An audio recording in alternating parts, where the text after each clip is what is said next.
Week-end de choc dans les 5 championnats majeurs, occasion parfaite de tenter un prono sur Unibet, 100 € remboursés sur votre premier pari grâce au lien en description, conditions pour jouer en bas de l'écran. It's good for the team because the game is not simple.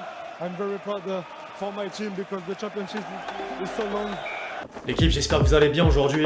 Nouveau Actu Foot. Après les fêtes de fin d'année, c'est enfin le retour des 5 championnats majeurs dont la Ligue 1 repartit sur le même rythme. Mon Lens s'est imposé du côté de Toulouse, vite réduit à 10, de quoi enchaîner une 7ème victoire consécutive et rester en tête du championnat de France à l'issue de la phase aller. 2026 fait aussi un départ canon hors du terrain. En plus des nombreux mouvements sur le mercato hivernal, plusieurs clubs ont changé d'entraîneur comme Chelsea suite à l'éviction d'Enzo Maresca. D'ailleurs, Strasbourg pourrait encore subir les méfaits de la multipropriété en voyant Rosignol prendre la direction des Blues en pleine saison.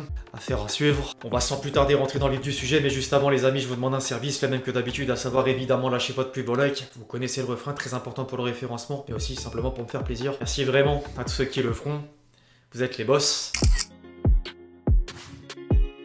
Un certain Dimitri Payet a sans doute une occasion d'offrir une dernière belle histoire. En décembre 2024, l'ancien Marseillais faisait un entretien croisé avec son frère Anthony pour le quotidien Le Parisien, dans lequel il avouait avoir comme dernier défi de jouer sous le même maillot que lui. Coïncidence, 2 ans plus tard, l'avant-centre de Romorantin en National 3 a fini 2025 meilleur buteur à l'échelle des clubs français avec 35 buts en 30 matchs. L'un est sans club après 2 saisons à Vasco da Gama, l'autre a des statistiques XL au niveau semi-pro à 28 ans. C'est peut-être le moment d'essayer un truc.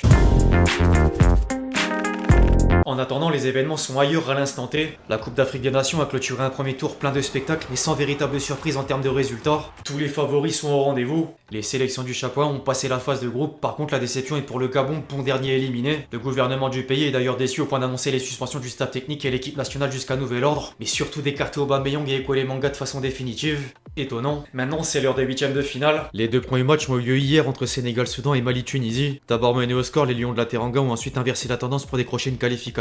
Derrière, les Aigles ont arraché l'égalisation au bout du temps additionnel en étant à 10 contre 11 avant d'être gagnants à l'issue d'une séance de tir au but. Aujourd'hui, 2 affiches de taille dont le pays hôte, Maroc-Tanzanie et Afrique du Sud-Cameroun. Au rayon des clubs, la première ligue était le seul des 5 championnats majeurs actifs. La 19ème journée a d'ailleurs permis à Arsenal de reprendre 4 points d'avance sur Manchester City, tenu en échec par Sunderland, et 2 de plus sur Aston Villa, battu par les Gunners justement. Première défaite pour les Villains après 11 victoires consécutives toutes compétitions confondues. Néanmoins, le club entraîné par Unai Emery vient de réagir en étant tombeur de Nottingham Forest avant les matchs des concurrents aujourd'hui. Du côté de l'Espagne, le derby de Barcelone a tourné en faveur du Barça, mais le Real Madrid va encore affronter le Betis dans l'objectif de garder le contact dans le haut du classement de la Liga. Par contre, Mbappé est absent pour une durée de 3 semaines à cause d'une blessure au genou. Derrière, en France, l'attention est en partie tournée vers le derby parisien PSG Paris FC. Les 2 clubs de la capitale vont faire face pour la première fois depuis 78. C'est peut-être le retour d'une nouvelle tradition de rivalité locale dans la ville. Par contre, en chiffres, l'écart est encore abyssal entre le PSG version QSI après 15 ans et le Paris FC version famille Arnaud en fondation. 850 millions d'euros de budget contre 100 en 120, plus d'1 milliard d'euros de valeur d'effectifs contre environ 91 et 48 000 places en capacité de stade contre près de 20 000. Y a pas photo. En dehors du symbole, c'est la première opportunité pour Chevalier d'être décisif avant le retour de Safonov. Le gardien russe devrait même manquer 5 à 6 semaines de compétition plutôt qu'un mois comme annoncé précédemment. Au passage, le champion d'Europe fera une présentation des trophées du sextuplé après le match au Parc des Princes. En parlant du sextuplé, obligé d'immortaliser la dernière année, le journal L'équipe a publié le 11 type monde 2025 avec 8 joueurs parisiens plus l'entraîneur en mettant une stat clé en avant par élément. Lucien Riquet, c'est un 2ème triplé Ligue des Champions Championnat Coupe, record partagé avec Guardiola. Donnarumma, 4 buts évités, ultra décisif dans la phase à élimination directe de la meilleure des compétitions. Nuno Mendes impliqué sur 16 buts toutes compétitions confondues. Pacho, 934 passes en Ligue des Champions. Hakimi, 24 ballons récupérés, toutes compétitions confondues. Vitinha, un total de 72 matchs. Joao Neves, 11 buts en tant que milieu de terrain. Désiré Doué impliqué sur 32 buts, toutes compétitions confondues. Sans oublier Dembélé au ratio d'1,43 buts passes décisives par 90 minutes. Faut juste s'asseoir devant la performance. Au milieu des matchs, c'est la valse des entraîneurs dans les 4 coins de l'Europe. Après les nominations de Gaël Clichy à Caen et Claude Puel à Nice, autour de Chelsea d'introniser un nouveau coach. Le club londonien serait sur le point de récupérer Rosignol en ayant un manque de respect total envers Strasbourg. En parallèle, certains entraîneurs ont dû répondre à la question de leur avenir en conférence de presse comme Guardiola. J'ai un contrat, je l'ai dit 1000 millions de fois. Je sais que vous en avez marre de moi, ça fait 10 ans que je suis là, j'en suis presque sûr. Je partirai un jour, je vous le promets. Mais j'ai un contrat, je suis heureux, je veux me battre avec mon équipe, la direction me respecte. Il me reste 1 an de contrat, j'aimerais rester ici, alors on verra. Je l'ai dit 1000 fois, mais ma crédibilité est nulle, pas vrai? La touche d'ironie bien sûr. Un certain Bibey a quant à lui indiqué être conditionné à une place européenne en fin de saison. S'il n'y a pas de qualification européenne, ça s'arrêtera. Et ça sera tout à fait logique parce que j'ai accepté ce challenge-là. Je suis pas en attente de quoi que ce soit, je suis très content au Stade Rennais. En cas de qualification en Coupe d'Europe, on a 1 an supplémentaire. Et là, on aura le temps de discuter. Derrière, Naples aurait lancé les discussions pour une prolongation d'Antonio Conte.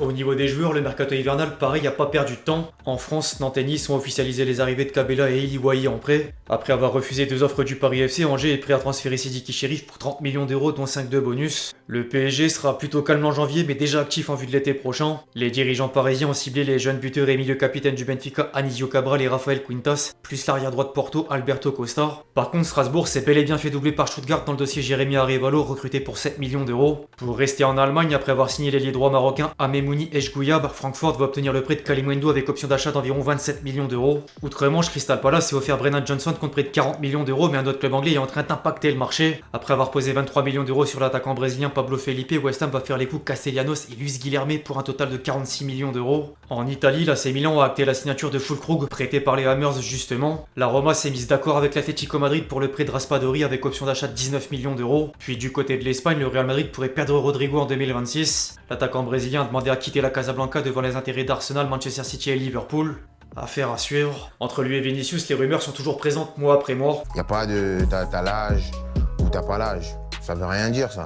Qui dit interview qui plus est intéressante dit forcément séquence déclaration. Au cours de la trêve hivernale, un certain Vitinha s'est confié dans les colonnes de Marca et Abola, presse espagnole et portugaise, pour aborder plusieurs sujets, et notamment l'année 2025 pleine de succès. Il était dans le même temps récompensé du trophée de meilleur milieu de terrain lors des Globe Soccer Awards. Nous faisons cette interview en fin d'année avec le recul. On peut affirmer sans hésiter que le PSG est l'équipe de l'année, mais il faut toujours le prouver. Si nous n'avions pas remporté la Coupe intercontinentale, la situation serait bien différente, parce que c'est comme ça, en championnat, en Ligue des Champions, en Coupe intercontinentale, en Supercoupe, en Coupe, peu importe. Donc si vous me reposez la question dans une semaine, peut-être que je le penserai plus. Pour l'instant, je dirais oui, du moins pour une des équipes actuelles qui est parmi les meilleures. En fait, il a manqué juste un trophée collectif. On peut regretter de ne pas avoir remporté la Coupe du Monde des clubs, mais la vérité c'est que nous étions une fois de plus présents au moment décisif après un tournoi exceptionnel, et nous avons échoué de peu à la victoire, et aussi parce que Chelsea était meilleur, faut le dire. 2025 a été une année parfaite, ou presque, et je suis très heureux d'avoir réalisé une si belle saison avec toute l'équipe.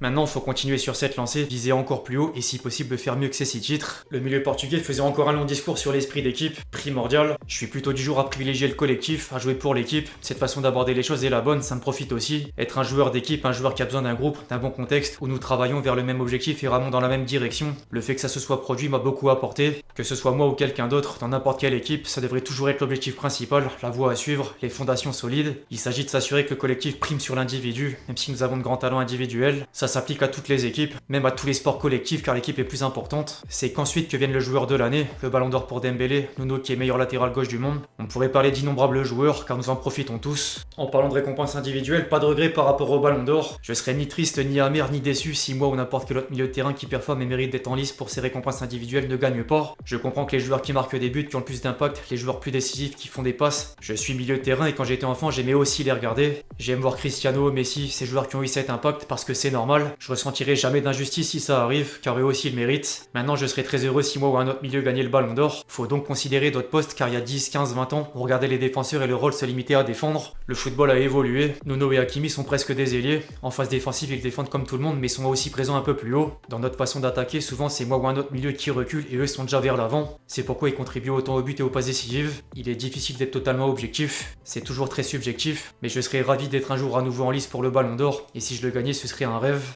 Et un petit mot également pour l'avenir. Je suis très heureux où je suis et j'adore m'entraîner avec l'effectif du PSG, avec Luis Enrique. Si j'avais un autre coach pour être cohérent, je dirais Guardiola. Je pense que son style de jeu est très similaire à celui de Luis Enrique, dans la même philosophie et au mien. Donc je serais très curieux de savoir ce que ça ferait d'être entraîné par lui. Mais je suis très bien là où je suis. Pas d'inquiétude a priori pour les supporters parisiens. Enfin bref, l'équipe c'est tout pour l'actu foot du jour, j'espère vraiment qu'il vous a plu, je compte sur vous si c'est le cas pour lâcher votre plus beau like comme d'habitude. N'hésitez pas à réagir dans les commentaires sur tous les sujets qu'on a pu traiter aujourd'hui, puis d'ici là on se retrouve très vite sur la chaîne pour de nouvelles vidéos, c'était NXT. Ciao ciao.